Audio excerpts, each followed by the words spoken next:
Kita masuk ke tanda-tanda tukang sihir.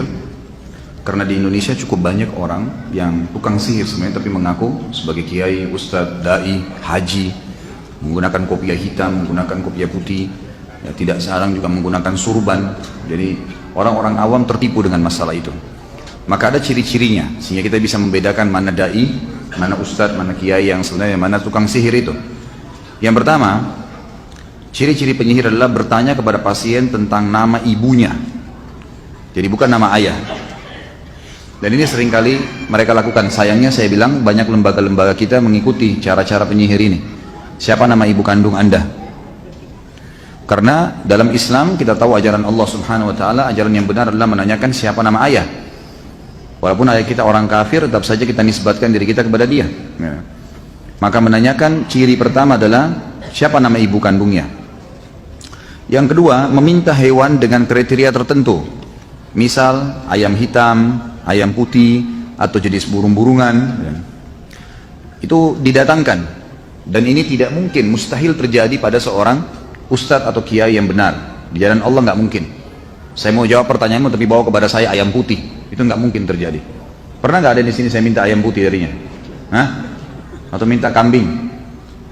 Tidak pernah sama sekali. Nah itu ciri-ciri mereka. Yang ketiga, meminta darah dari hewan yang disembelih. Kalaupun hewan itu sudah datangkan, dia suruh sembelih atau dukunnya menyembelihnya. Tapi cara menyembelihnya sesuatu yang aneh, baik dengan menggunakan silet misalnya sehingga hewan itu tersiksa, atau menarik kepalanya, atau menjepit dan seterusnya. Dan itu tanpa menyebut nama Allah. Selain menyembelihnya, selain cara yang Islam, cara yang diajarkan oleh Allah, juga dengan cara darahnya diambil. Lalu dioleskan darah tersebut pada bagian tubuh pasien yang sakit atau yang datang mengeluh, dan memerintahkan agar sembelian tersebut tidak dimakan tapi dibuang di tempat-tempat reruntuhan atau dekat batu atau pohon, yang memang sebenarnya tujuannya untuk dijadikan sebagai sesajen bagi syaitan-syaitan yang telah membantu para dukun-dukun itu. Itu yang ketiga. Yang keempat, meminta jejak dari orang yang datang kepadanya seperti pakaian dalam, sisir, kuku, rambut, atau foto. Tujuannya dia minta jejak dari pasien yang datang adalah karena pasien yang datang kepada dukun juga dianya sendiri disihir supaya menjadi pelanggan, ya, sering datang. Kapan-kapan saja bisa dikuatkan sihirnya, dia datang. Mungkin dia rindu sama dukunnya, mungkin dia ingin bertanya sesuatu, atau setan yang sedang ditugaskan memang diberhentikan sehingga reaksi sihirnya kurang dan seterusnya. Kemudian yang kelima, menulis mantra-mantra, simbol-simbol, huruf-huruf lepas, nomor-nomor, atau dalam persegi empat atau lingkaran. Baik itu dalam tulisan Arab atau tulisan yang lainnya. Yang keenam, memberikan jimat, baik itu dalam bentuk kepada pasien, diantaranya ada yang kecil dan besar, berbentuk segitiga atau segi empat, dilipat dalam kulit, potongan besi atau potongan perak. Di dalamnya berisikan permohonan bantuan bernuansa syirik, nomor-nomor atau huruf-huruf. Ada kalanya tukang sihir menyuruhnya agar menggantungkan jimat tersebut di lehernya, dikalungkan atau di lengannya, atau meletakkannya di bawah bantal bila memang targetnya adalah pasangan hidupnya. Kemudian yang ketujuh, memberikan benang dari bulu binatang atau tali yang ada bundalannya atau simpul-simpulnya. Ini semua diberikan, dan ini mustahil terjadi pada seorang ustadz. Nggak mungkin. Dai jalan Allah nggak mungkin kasih jimat, suruh pakai. Pokoknya cirinya kalau sudah kasih jimat, biar pakai kopiah, biar pakai apa, jangan dipercaya, udah dukun pasti. Yang kedelapan, memberikan pasien barang-barang untuk ditanam di dalam tanah, dan ini mustahil terjadi pada dai, nggak mungkin. Tapi dukun-dukun pasti memberikan sesuatu untuk ditanam, baik di rumahnya, di tempat kerjanya, atau bahkan ditanam ke dalam tubuhnya sebagai susuk kalau kita biasanya. Yang kesembilan, memberikan pasien kertas-kertas yang bertuliskan mantra-mantra dan memberikan dupa untuk dibakar pada waktu terbenam matahari, terbit matahari, atau waktu siang hari, atau dikenal dengan kailula dalam bahasa Arab. Lalu kemudian tentu dupa-dupa tersebut memang disyaratkan diberikan untuk syaitan-syaitan yang sedang bertugas pada waktu itu dari para dukun, sehingga syaitan mengetahui kalau si dukun dan pasien tadi patuh padanya. Yang ke-10, menuliskan untuk pasien huruf-huruf lepas pada bejana, pada piring atau keramik, atau pada potongan-potongan kayu dengan material tertentu yang bisa dicairkan, atau dengan za'faran, wangi-wangian. Lalu ia memerintahkan orang yang datang kepadanya agar mencairkan dan meminumnya. Jadi nanti dicairkan di depannya dukun, lalu dia mantra-mantrain, lalu kemudian disuruh ya meminumnya, dicairkan lalu diminum. Seringkali dukun juga meminta, maaf bahasanya, ya, darah haid dari wanita yang dijadikan target oleh laki-laki tersebut, lalu kemudian disuruh laki-laki tersebut meminumnya. Yang ke-11, memberikan kepada orang yang datang kepadanya, baik orang yang sakit maupun selainnya, sebotol air yang di dalamnya ditaruh sebagian kertas yang bertuliskan mantra-mantra dan permohonan bantuan kepada syaitan, lalu memerintahkannya agar mandi dengannya di tempat yang tidak terurus, lagi hancur, atau pekuburan yang sudah ditelantarkan. Kemudian yang ke-12, seringkali di rumah dukun ditaruh tanah, pasir, kemudian di sekitar pasir itu dibuat lingkaran dari karet, dan pasir itu sudah dijadikan sebagai kesepakatan antara dukun itu dengan syaitan-syaitannya. Jadi disitulah seperti tempat ya, yang syarat dikasih oleh syaitan untuk bisa pasien tersebut terkena apa yang ditargetkan. Maka pasien pun menginjak ya, pasir itu dan masuk ke dalam lingkaran tadi. Yang ke-13, membaca cangkir, menghidangkan minuman, kopi, teh, sirup ya, kepada pasien yang sebenarnya sudah dimantrain. Atau kadang makanan sebagai syarat, baik itu ketan, gandum, apa saja ya, yang memang diberikan untuk dimakan, dikonsumsi oleh pasien tersebut yang sebelumnya sudah dimantrain. Maka pada saat tersisa kopi tersebut lalu dituang di cangkir, di anak piringnya, lalu kemudian diterkalah atau ditebaklah apa yang sedang menjadi jalan keluar dari masalah pasien tadi. Dan ini semua dusta ya, ini semua dusta hanya untuk menipu. Yang ke-14, membaca telapak tangan, garis-garis wajah ya. Ini semua ciri-ciri dukun. Nggak ada ustadz yang bilang sini saya lihat wajah kamu, sini ya, sini telapak tangan kamu, sini saya lihat kuping kamu. Itu semua tidak benar. Yang ke-15, dukun menaruh kerikil, rumah kerang, biji kurma atau biji gandum di atas kulit binatang buas atau di atas sepotong kain yang khusus ditenun untuk praktek itu.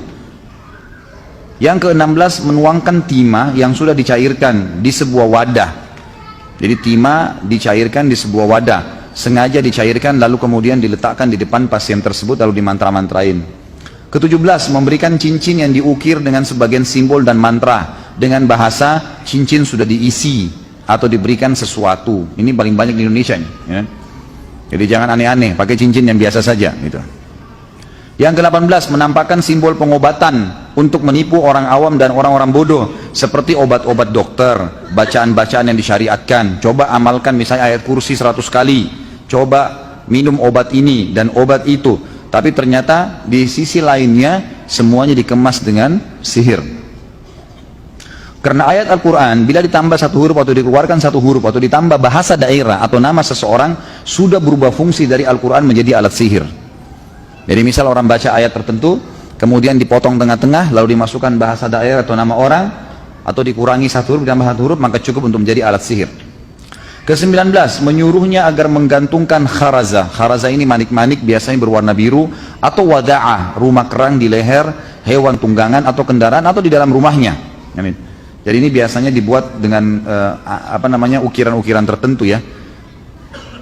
Ke-21, tukang sihir menulis ya, Al-Quran, kemudian ditetesi darah haid untuk merendahkan Al-Quran. Menulis sebagian ungkapan-ungkapan syirik, simbol-simbol, permohonan batuan, dan tulisan-tulisan yang keji atas Allah subhanahu wa ta'ala. Jadi biasanya ada ayat Al-Quran, digunting oleh dukunnya, lalu dicelupin di darah haid, lalu dibilang dibungkus dengan kertas, ini simpan, untuk menghina, seperti itulah. Kadang-kadang Al-Quran dibagi dua, dipotong, lalu ditaruh. Pernah kebongkar di Saudi itu, saya lihat cuplikannya, sampai Al-Quran dimasukin ke WC. Akhirnya ditangkap oleh kelompok Hizbah, ya, kelompok Hayy Amil Ma'ruf Nahi Munkar, lalu dikeluarkan Al-Quran tersebut, lalu dicuci dengan bersih, lalu dituangin dengan minyak wangi oleh Hay'ah, lalu sihirnya dipenggal lehernya. 22, tukang sihir atau dukun memberikan kepada orang yang datang kembali kepadanya benda-benda aneh seperti telur yang bertuliskan mantra atau tulisan Arab atau gembok yang dilipat dengan kulit dan mantra. Ini semua mustahil ada pada seorang dai atau ustadz, nggak mungkin. 23, menyuruhnya agar membawa kulit serigala atau giginya atau mengikatkan benang-benang hitam pada mobilnya. Semua itu termasuk ketergantungan kepada selain Allah. Seperti di sini ada gambar juga mobil truk, biasanya di spionnya besar supaya selamat dikasih kain hitam, gitu kan. 24, meminta benda-benda aneh yang sulit untuk dipenuhi jika pasien tidak mampu mendatangkannya karena si dukun mau menipunya, mau mengambil uang darinya. Maka tukang sihir meminta sejumlah uang besar darinya seraya mengatakan, aku akan mendatangkannya untukmu dari Raja Jin Di antara contohnya, meminta 11 tikus yang ditangkap pada malam pada waktu siang, atau meminta tikus yatim atau kerabuta. Nah, ini saya sebagai ustadz aja baru tahu ada tikus yatim ya. Susah tuh kena nyari tikus yang mati ayahnya kan. 25. Tukang sihir atau dukun mengabarkan identitas seseorang, namanya, nama ibunya, daerah asalnya, dan problem yang sedang dihadapinya yang karenanya dia datang. Jadi ternyata semua dukun itu, semua dukun, di depan rumahnya ada syaitan yang bertugas, ditugaskan sama dia.